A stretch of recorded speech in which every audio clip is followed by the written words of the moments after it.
All right, San Marcos, California. Welcome to Porchlight Letters podcast number 2286, Detours and Card Games. So today was it was a crazy morning. Trying to get three boys ready for school, get them breakfast, dressed, ready for school, even allowing them time to go out and play and ride on their bikes and making sure their bikes were away before they left. And it was good because their dad gave them a ride down to school, which is, it literally is at the bottom of the hill of where they live. So he took them off to school, and then the house went quiet because Nadia had already left earlier to go into work. And so she kind of leaves early for work. Brandon takes the kids to school. And so that's kind of how it worked. And so I just got stuck in. I emptied out all the bags that I brought in from the car, sorted through them, put them into different piles and things, and looked at it and went, that's not that much. It doesn't look that bad. And I thought, well, I do have to, and I had to get and I was waiting for the plumber to come too. And he calls me at 11:38 and says, I'll be there in 30 minutes. I'm like, okay. So it's getting close to his time for arrival. So I put Lucy out in the backyard, make sure the gates are closed so she can't go wandering down the driveway or anything, or go love on the plumber when he arrives. He didn't turn up for another 30 minutes. So it was an hour after he called me that he said, I'll be there in 30 minutes, and he turned up. He then spent time cleaning out the drain in the shower because it wasn't draining properly. Pulled out did the rotor thingy, bobbed down the pipes and all that sort of stuff, and got them all cleaned out and everything else. And so he took forever to go and write up the paperwork. And then came back in, and the shower was still running and the water was flowing freely. So we were good on that. So then he finally left, and I was sort of like looking at the stuff going, yeah, I have to go. I've got these 2 framed pictures that I need to ship down to New Zealand. And I wasn't, they were supposed to go with the movers, but they were hidden behind the leaves for the dining table. So of course I found them, and I now got to get them to New Zealand.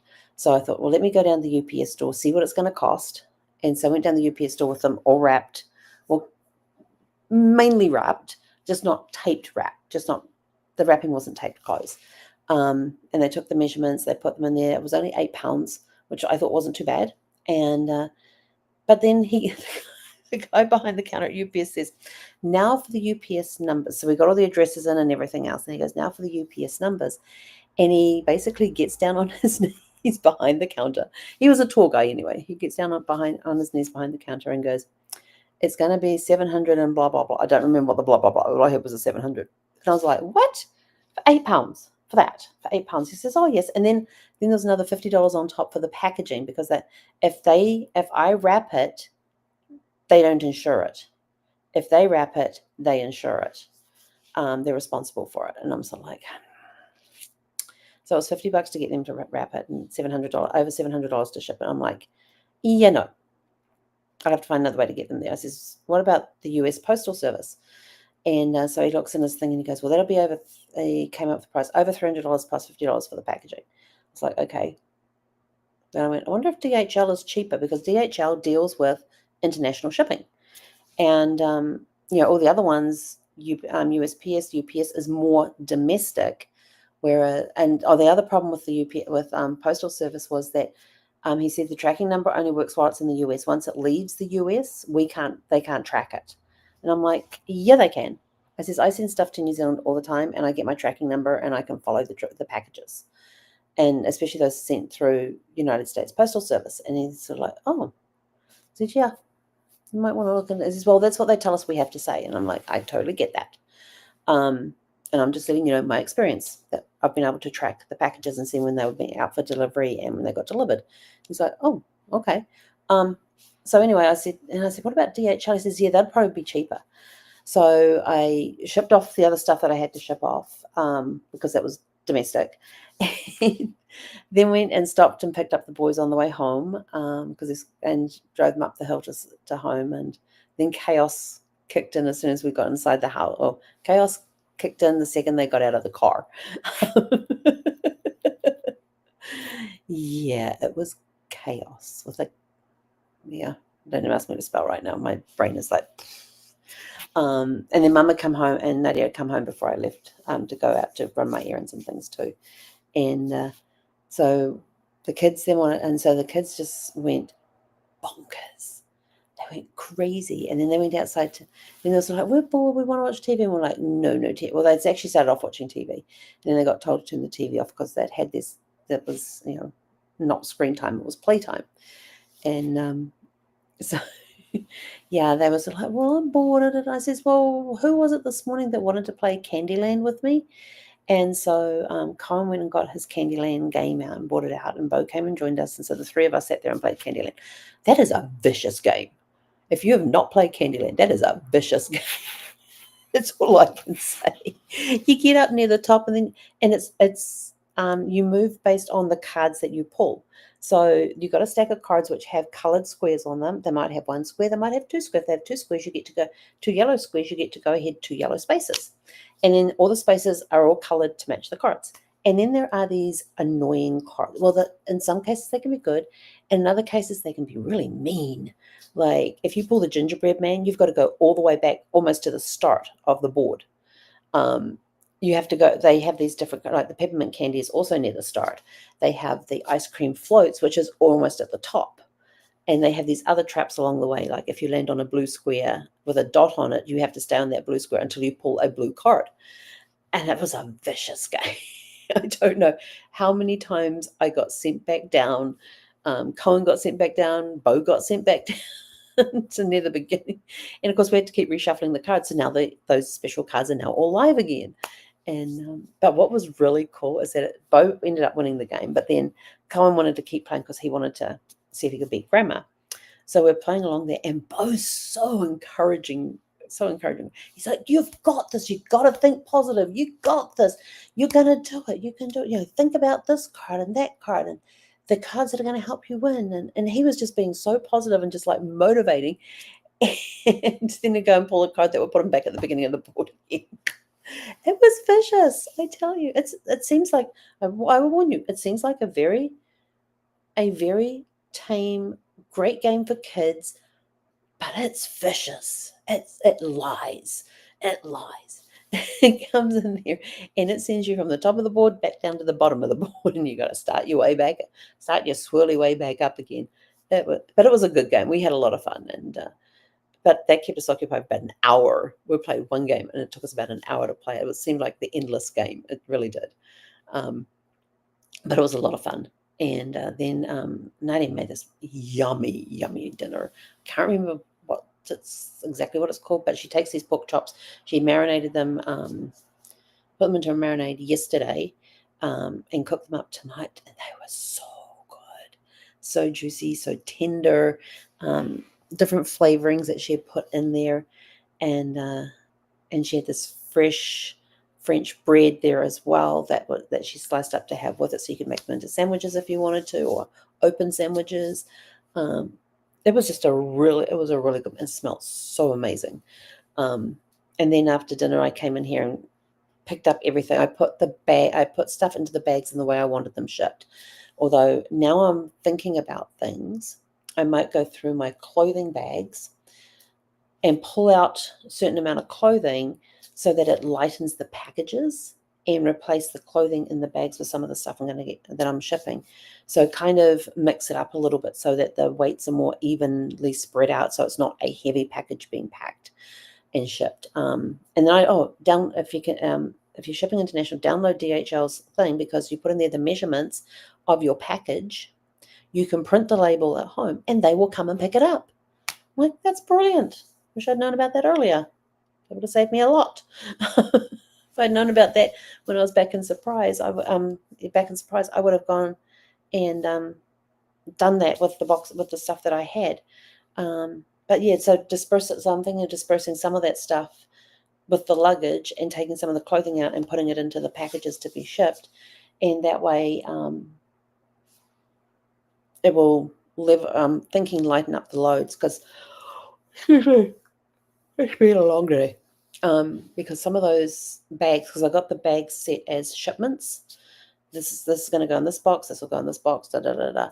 And I think if I take a little bit of some of that stuff out and replace it with clothing, it will make the load a little lighter and not cost as much. So, but UPS were telling me that their starting rate to New Zealand was like $120. And I'm just like, for what size package?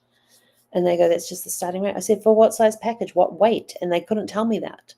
I'm so like, well, if you're going to start at $120, you've got to have a weight and a size, a minimum weight and size that's going to be $120. And so I'm just like, yeah, thank goodness. Now that I know about DHL and their cheaper prices, because when I put the measurements in and the weight in that UPS gave me, it was well under $300 to ship those two pieces of art. That's all I'm going to say about them. They're really cool pieces of art too. And but yeah, it was weird. I haven't done anything with my car yet. I'm probably going to wait until I get to LA. I've had a couple of people make suggestions on where to go to get the car sold. So I'm going to try that and see what happens with that. I may even do it here, but I really don't want to pay for a rental. So maybe I'll just wait till I get to LA and deal with it there. But we're down to, what are we, Monday night, Tuesday night, Wednesday, 3 sleeps left. 3 sleeps to go before I get on a plane. Yippee, yay, do. Just a little excited. Let's see, did I do some reflection questions?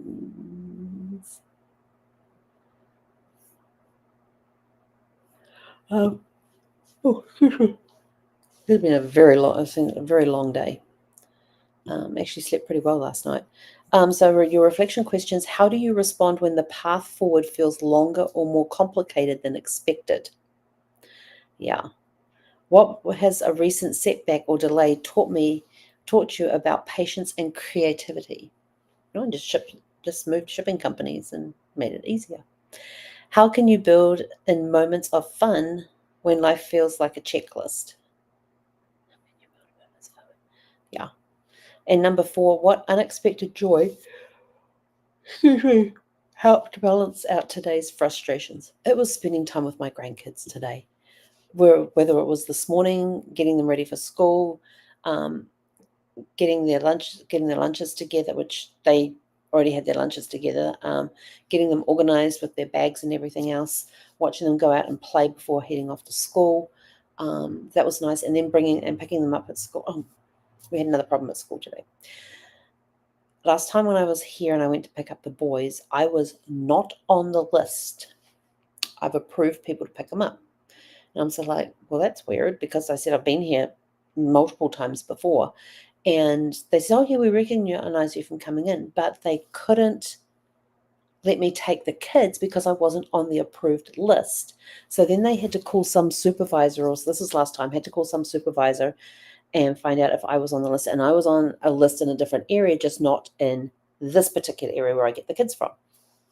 And so when I got down there, and I said to the parents last night, I said, oh, am I on the list to pick up the kids? They says, yep, we got it all sorted out after last time. This is your code that you have to enter to check the kids out. I'm so like, oh, that works. And very easy code to remember. And so I went in today. I had the code to get through the door. I got inside. I typed in my code. It didn't work. And I was like, uh-oh. Excuse me. Well, that's just full of ice. That's not good. Hang on. I got another one around the corner here.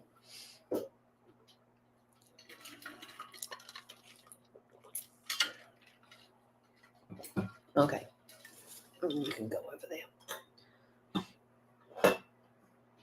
there. And so I typed in my code. It didn't work. I was like, But I knew what Nadia and Brandon's different codes were, so I used one of those and checked the kids out. And but they couldn't find me on the list. I wasn't in the binder. I wasn't on the computer. They then had to call somebody. They had my ID. I gave them my ID so they could see we had their last names and everything. And so finally got them. They finally got it all sorted out, and I was able to take the boys. But getting to spend time with the kids tonight and just play with them, and that's always fun. Did I tell you last night that my 4-year-old read to me Hop on Pop? I did tell you that. But anyway, so it's been a very busy day. Tomorrow I head to the middle son's house, but I don't need to. They don't finish work till 4 o'clock, so I said that's fine. I've got some errands I can do, so that's the time I'm going to take the morning. As soon as the kids go to school, I will start on all my suitcases and try and shuffle them around a little bit and get them more organized as to how I want. How I want them organized. Burp's going like crazy right now. Yeah, so the first thing in the morning is I'm going to pull apart my bags, repack them. I might actually move everything out to the living room because there's a lot of space there. Because I can get the stuff out on the floor, lay it all out, and then pack the bags accordingly. And do some swapping of stuff into the things. But I need to find I know I have them. I just don't know where they are. Oh, and that was the other thing. When I went out to the car to get ready to go do my thing, I opened up the trunk area to pull the seats up, and I went, oh, crap, there's all this stuff sitting here that I haven't even looked at yet. Yeah, that's going to be on the go thing. So I may do some tomorrow and do some more on. Actually, I've only really got tomorrow to do it. I've got basically the entire day to do it tomorrow, so I'll do that tomorrow. The first thing I will do after the kids head off to school is put the suitcases out in the other room and just unpack them, organize them, repack them, and do some swapping out between some of the, oh God, itchy. Some of the stuff that's in bags and some of the stuff that's in the suitcase, and do some switching out with the stuff so the packages are a little lighter and not as heavy, and we'll just go from there. It's going to be an expensive day tomorrow, that's all I know. Although, I just had another thought that came into my head, getting creative. But I've got to mull on that one a little bit. So I'm out of here. Go out, have a super fantastic sparkling evening, and I will see you guys live tomorrow night at I don't know what time. Who knows? But three sleeps left to go before I'm on a plane home, and I honestly can't wait. That was what I was going to tell you guys. So Fiji Airways sent me a way that I can upgrade. And I'd never seen this before. Well, I'd seen where they ask you to upgrade. So the upgrade to the business class was not available for LA to Nandi. It is available from Nandi to Wellington. So, but they also have this thing called Create Your Own Bubble, which is I'm in the window seat, so I can purchase the middle seat next to me, or I can purchase the middle seat and the aisle seat and have the whole row to myself. And I thought, that's a really cool idea. So I was looking at the pricing, and it was sort of like $500 to get the two seats, just under $500 to get the two seats. And I'm like, no. But it was only like $100 extra to do the Fiji to Wellington leg as the bubble. And I'm like thinking, well, when I last checked the seat thing, there was still nobody in the two seats next to me. I'm in the window seat. There was still nobody in the middle seat or the aisle seat. Somebody goes in the aisle seat, we can spread into the middle seat ourselves. So that's fine. But I was sort of like, now that I know that they do that, I can look at that at another time when I'm flying to go with that option to buy the other two seats. And so I thought, that's a pretty good thing. So anyway, it was an interesting thing. Create your own bubble. And it could be for any reason, just that you want more room, that you want a social distance. And I'm like thinking, okay, you can social distance this way, but you can't social distance this way. So you still got the row in front of you and behind you where there's people going to be coughing and sputtering and all that sort of stuff. Yes, I was sort of like, okay, you can social distance on the road, apparently. But anyway, so yeah, for the two things, it was going to cost close to $600 to make my own little bubble and have my row to myself. And I thought, if I had known about that earlier, I would have planned for that. So now that I know about that, when I come back in April to do the cruise and then my nephew's wedding, I'm going to have a look into that and see if that's an option to do at that time as well, to either create my own bubble, or depending on when I book the tickets too, I might end up getting it cheaper booking now and get business class. So we'll see. But then that's US spring break time as well. So we'll see. But anyway, I'm out of here. I'm going to go relax before getting some sleep. So we'll catch you guys back tomorrow evening at whatever time we are on. Until then, have a super fantastic